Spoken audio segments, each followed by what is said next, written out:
Assalamualaikum warahmatullahi wabarakatuh. Anak-anakku kelas 10 yang insya Allah dirahmati oleh Allah, amin. Alhamdulillahirrabbilalamin, bertemu lagi bersama Ibu Inayatul Izzah, yang pada kesempatan ini kita akan belajar bersama-sama untuk meraih kedamaian dengan persaudaraan atau ukhuwah. Langsung saja kita melihat KD-nya atau kompetensi dasar yang harus kita kuasai, ya. Ini dia kompetensi dasar atau KD yang harus kita kuasai, yakni kita harus mampu menganalisis Quran surah Al-Hujurat surah yang ke-49 ayat 10 dan 12 serta hadis tentang kontrol diri, mujahadah an-nafs, prasangka baik atau husnudzon, dan persaudaraan atau ukhuwah. Anak-anakku, ada 2 ayat yang harus kita kuasai, yakni Quran surah Al-Hujurat ayat 10 dan Quran surah Al-Hujurat ayat 12. Kemarin kita sudah membedah bersama-sama tentang kontrol diri atau mujahadah an-nafs, kemudian prasangka baik atau husnudzon sudah kita bedah bersama-sama bersamaan dengan ayatnya, yakni Quran surah Al-Hujurat ayat 12, ya. Nah, jadi pada kesempatan ini kita akan membedah bersama-sama 1 ayat, yakni Quran surah Al-Hujurat surah yang ke-49 ayat 10 tentang persaudaraan atau ukhuwah, begitu. Nah, ini adalah kompetensi dasar pengetahuan yang harus kita kuasai, dan yang ini adalah kompetensi dasar keterampilan yang harus kita bisa, yakni masing-masing kita nanti harus bisa membaca ayat ini, Quran surah Al-Hujurat ayat 10 dengan baik dan benar sesuai dengan kaidah tajwid dan makhorijul hurufnya. Kemudian mendemonstrasikan hafalan Quran surah Al-Hujurat surah yang ke-49 ayat 10 dengan fasih dan lancar. Dan yang terakhir, menyajikan hubungan antara kualitas keimanan dengan kontrol diri, mujahadah an-nafs, prasangka baik, husnudzon, dan persaudaraan atau ukhuwah sesuai dengan pesan yang terkandung dalam Quran surah Al-Hujurat surah yang ke-49 ayat 10 dan 12 serta hadis terkait. Oke? Mengawali kegiatan kita hari ini, kita baca basmalah bersama-sama. Bismillahirrahmanirrahim. Nah, anak-anakku semuanya, karena kemarin kita sudah membedah Quran surah Al-Hujurat ayat 12, maka hari ini kita review materi dulu. Nah, ini ada poin review materi, kita klik sebentar ya. Nah, ini dia. Untuk mengukur apakah sudah benar-benar paham dengan materi yang sudah kita pelajari, silakan disimak dan dijawab ini pertanyaannya ya. Apakah yang dimaksud dengan mujahadah an-nafs? Nah, harus bisa menjawabnya. Apa mujahadah an-nafs itu? Kemudian yang kedua, berikan 3 contoh perilaku mujahadah an-nafs. Oke. Dan yang ketiga, ada berapa macamnya husnudzon? Sebutkan. Kemarin kita sudah bedah bersama-sama. Kalau lupa, boleh diputar lagi videonya Ibu ya. Boleh dibuka lagi materinya di buku paketmu, begitu ya. Harus paham dengan ini. Ada berapa macamnya husnudzon? Sebutkan. Kemudian yang keempat, berikan 3 contoh husnudzon pada diri sendiri ya. Contohnya husnudzon pada diri sendiri seperti apa, harus tahu. Dan yang terakhir, ini soal yang kelima. Ada 3 larangan yang terdapat di dalam Quran surah Al-Hujurat surah yang ke-49 ayat 12 yang kemarin sudah kita bedah bersama-sama. Nah, tugasmu silakan disebutkan 3 larangan tersebut apa saja, begitu ya. Nah, ini review materinya. Kalau sudah bisa menjawab berarti sudah bagus. Kemarin berarti sudah paham dengan materinya, begitu ya. Oke, hari ini kita masuk di materi kita akan bedah bersama-sama Quran Surah Al-Hujurat yang ayat 10 ya. Let's check it out, kita lihat materinya. Nah, ini dia Quran Surah Al-Hujurat, surah yang ke-49 ayat 10. Ayatnya pendek, kita baca dulu bersama-sama ya. A'udzu billahi minasyaitonir rajim. Bismillahirrahmanirrahim. Innamal mu'minuna ikhwatun fa aslihu baina akhawaykum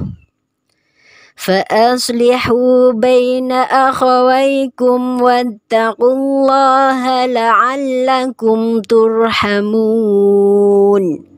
Shadaqallahul azim. Kita baca sekali lagi, disimak semuanya. A'udzu billahi minasyaitonir rajim. Bismillahirrahmanirrahim. Innamal mu'minuna ikhwatun fa aslihu baina akhawaykum wattaqullaha la'allakum turhamun. Shadaqallahul azim. Shadaqallahul azim. Barakallahu lana walakum fil Qur'anil aziz. Amin. Demikian tadi adalah bunyi bacaan dari Quran Surah Al-Hujurat, surah yang ke-49 ayat 10. Nah, sekarang kita preteli dulu ya hukum bacaannya. Coba kita lihat. Jadi di sini ada nun tasydid gitu ya. Nun tasydid itu adalah hukum bacaannya disebut gunnah, betul sekali. Gunnah itu 3 ketukan atau 1,5 alif. Jadi ditahan dulu sebentar. Innama gitu. Gitu. 3 ketukan ya. Jadi jangan gopo-gopo ketika kita membaca Al-Quran. Itu harus dengan tenang, diberikan haknya, hukum bacaan tajwidnya dan juga makharijul hurufnya. Jadi bunyinya innama gitu ya. Innamal mu'minuna al-mu'minuna. Ini ada hukum bacaan al atau lam ta'rif. Lam ta'rif itu ada 2 macam hukum bacaannya. Yang pertama adalah idhar qamariyah. Idhar artinya jelas. Jadi alnya terbaca jelas. Seperti dalam lafadz ini, al-mu'minuna. Alnya terbaca jelas, alif lamnya. Ini namanya idhar qamariyah gitu. Ada 15 hurufnya tergabung di dalam lafadz abghi hajjaka wa khaf aqimah. Nah, itu hurufnya idhar qamariyah. Selain itu berarti idgham samsiyah, dimasukkan, alnya tidak terbaca. Seperti lafadz asyamsu, langsung masuk idgham ke shinnya ya. Alnya tidak terbaca, itu idgham samsiyah. Nah, yang ini alnya terbaca jelas, maka disebut idhar qamariyah begitu. Innamal mu'minuna. Nah, kemudian lafadz selanjutnya adalah nuna. Al-mu'minuna. Nuna ini adalah hukum bacaannya mat tabi'i ya, bagus sekali. Mat tabi'i atau mat asli 2 gerakan atau 2 ketukan 1 alif ya, 2 harokat. Innamal mu'minuna gitu. Innamal mu'minuna ikhwatun fa ikhwatun itu kha harus kena ya, diberikan haknya kha, ngorok ikhwatun. Kemudian fa tanwin bertemu dengan fa, ini adalah hukum bacaannya ihfa hakiki. Very good. Jadi diberikan haknya dulu, dibaca samar dulu, ikhfanya diberikan. Ikhwatun fa, siap-siap baca ke fa, fa gitu ya. Innamal mu'minuna ikhwatun fa aslihu. Nah, fa aslihu shad, kemudian fa aslihu, hu di sini juga mad tabi'i atau mad asli, 2 ketukan, jangan panjang-panjang. Hu 2 ketukan ya, 1 alif. Fa aslihu baina akhawaykum wattaqullah. Nah, baina akhawaykum wa, kum wa, ada mim mati bertemu dengan wawu. Nah, ini namanya, bacaannya adalah izhar syafawi, dibaca jelas begitu. Maka tidak boleh lama-lama, harus langsung akhawaikum wa. Salah kalau dibacanya akhawaikum wa, itu salah. Harus jelas langsung akhawaikum wa gitu. Jadi untuk bacaan, hukum bacaan mim mati ada 3 ya. Kalau bertemu mim mati bertemu mim itu idgham mimi.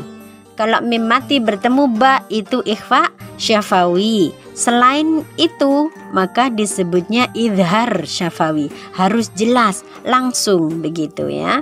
Selain mim dan ba izhar syafawi. Jadi ini langsung baina akhawaikum wattaqullah gitu ya. Kemudian lafaz lam jalalah Allah.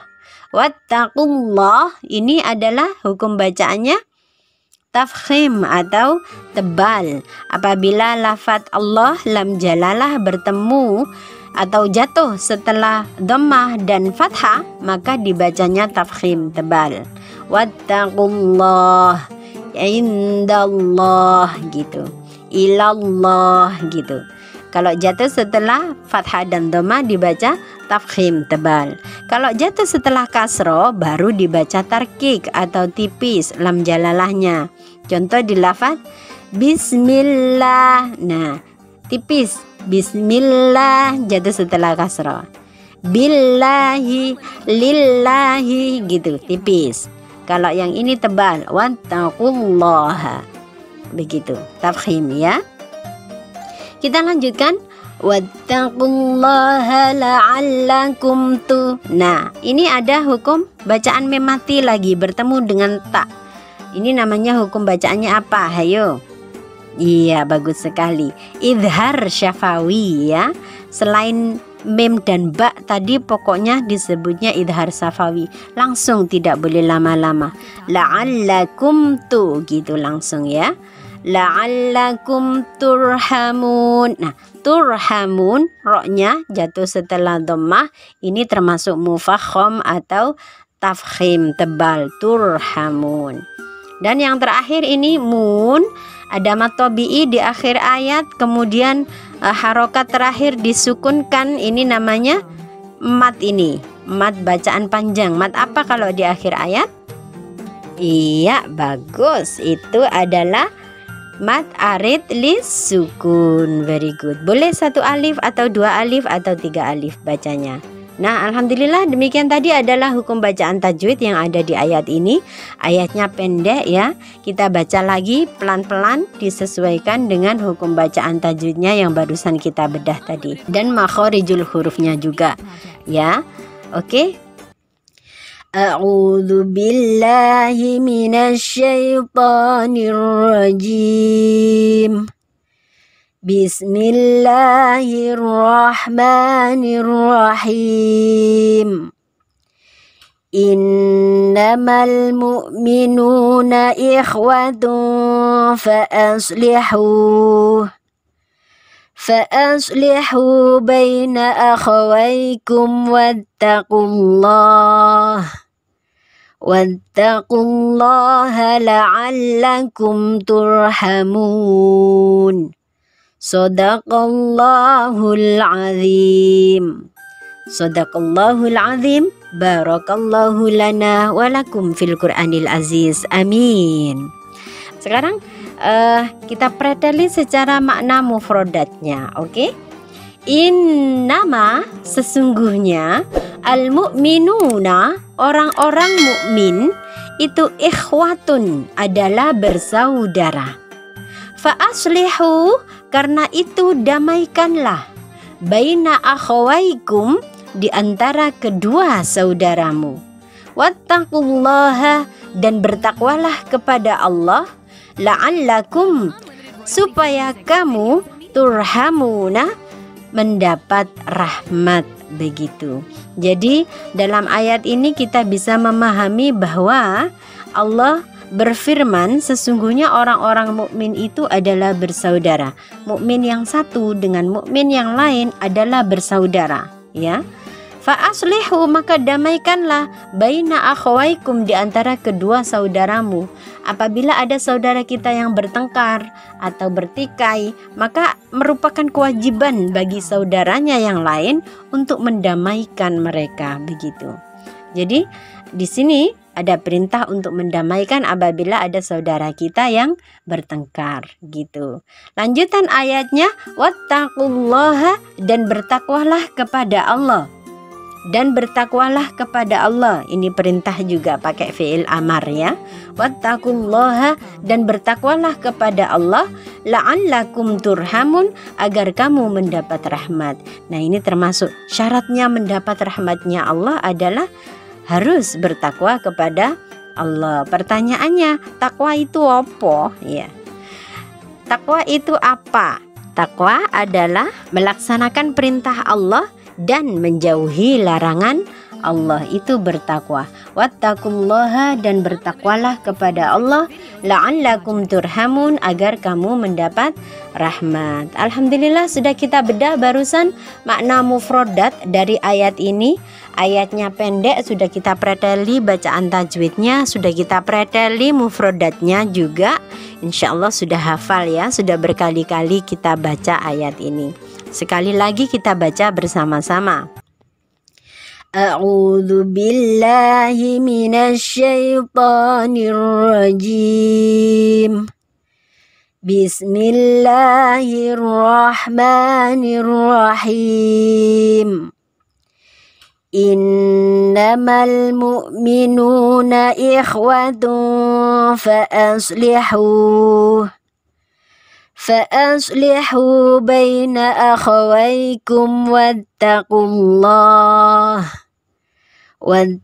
الله لعلكم ترحمون صدق الله العظيم Sadaqallahul azim. Barakallahu lana walakum fil Qur'anil aziz. Amin. Oke, sekarang kita memasuki di persaudaraan atau ukhuwah. Nah, persaudaraan atau ukhuwah itu dibagi menjadi 3. Yang pertama adalah ukhuwah Islamiyah. Apa itu ukhuwah Islamiyah? Adalah persaudaraan seagama dan keyakinan. Artinya kalau sama-sama orang Islam itu berarti bersaudara. Dimanapun dia berada, baik di negara yang sama atau di negara yang lain, selama sama-sama orang Islam, maka bersaudara dimanapun dia begitu. Nah, saudara itu berarti harus saling melindungi, harus saling menyayangi satu dengan yang lainnya. Oke, kita lanjutkan. Yang kedua adalah ukhuwah watoniyah. Apa yang dimaksud dengan ukhuwah watoniyah? Ukhuwah watoniyah adalah persaudaraan sebangsa dan setanah air. Berarti satu orang Indonesia ini bersaudara semuanya. Kalau ada wilayah di negara kita yang dijajah, maka seluruh bagian dari negara Indonesia harus melindungi satu dengan yang lain.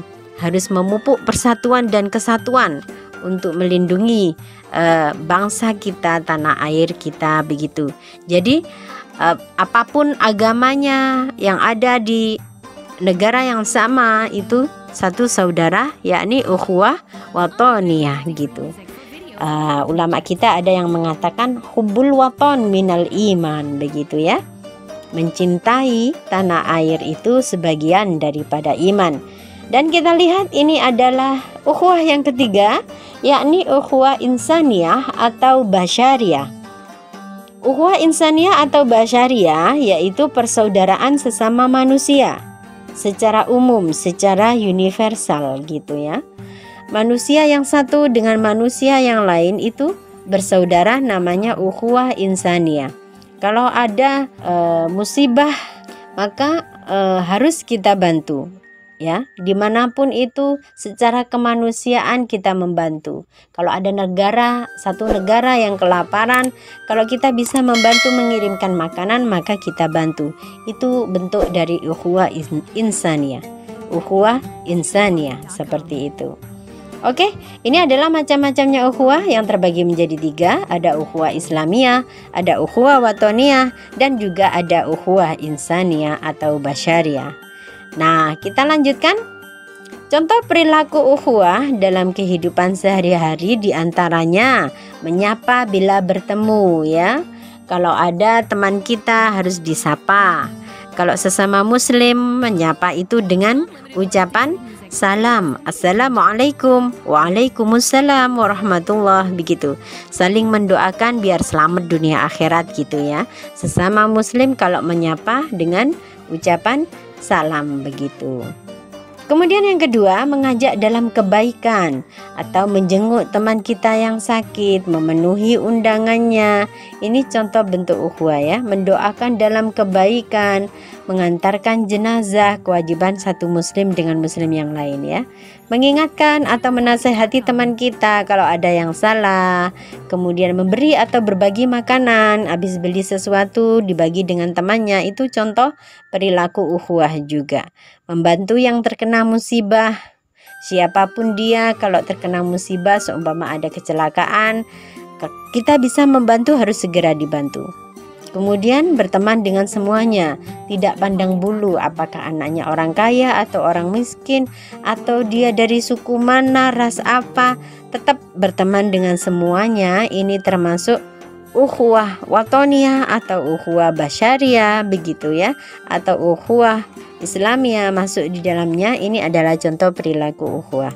Kemudian menghindari permusuhan, memupuk rasa persatuan dan kesatuan termasuk juga, dan lain sebagainya. Ada banyak contoh perilaku ukhuwah dalam kehidupan sehari-hari. Oke, next.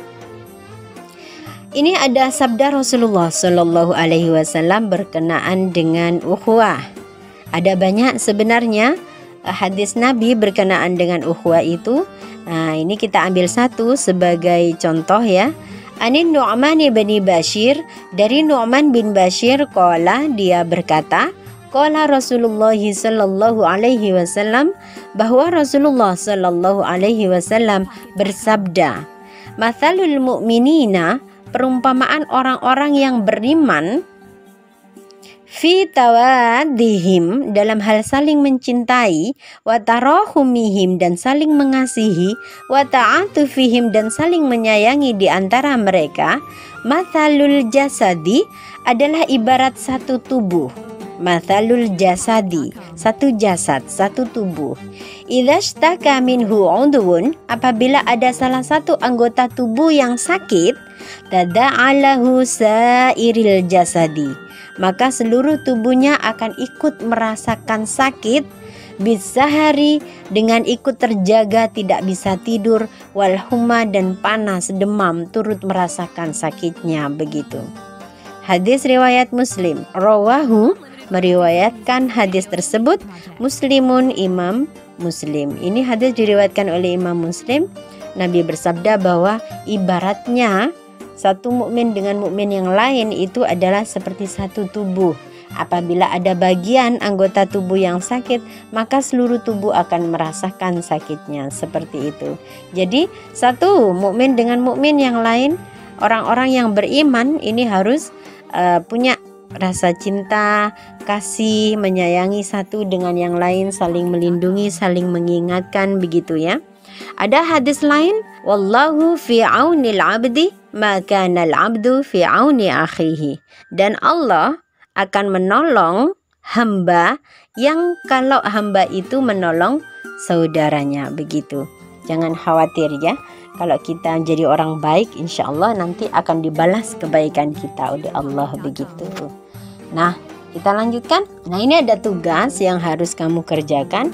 Yang pertama, hafalkan Quran Surah Al-Hujurat ayat 10 dengan baik dan benar. Kemudian yang kedua, jelaskan isi kandungannya Quran Surah Al-Hujurat ayat 10 itu. Dan yang ketiga, sebutkan 2 contoh hukum bacaan idhar syafawi yang terdapat di dalam Quran Surah Al-Hujurat ayat 10. Dan yang keempat, berikan 3 contoh cara menjaga tali persaudaraan sesama muslim. Oke, silakan dikerjakan tugasnya. Dan ini dia referensi yang bisa kita pakai. Boleh juga mengambil referensi dari manapun sumbernya, yang penting jelas ya berkenaan dengan materi tersebut. Kemudian sudah selesai, alhamdulillahirrabbilalamin. Kita baca hamdalah bersama-sama, alhamdulillahirrabbilalamin. Kita sudah membedah bersama-sama ayat ini. Satu ayat, yakni Quran Surah Al-Hujurat, surah yang ke-49 ayat 10. Terima kasih semuanya. Barakallah, amin. Akhirul kalam. Assalamualaikum warahmatullahi wabarakatuh.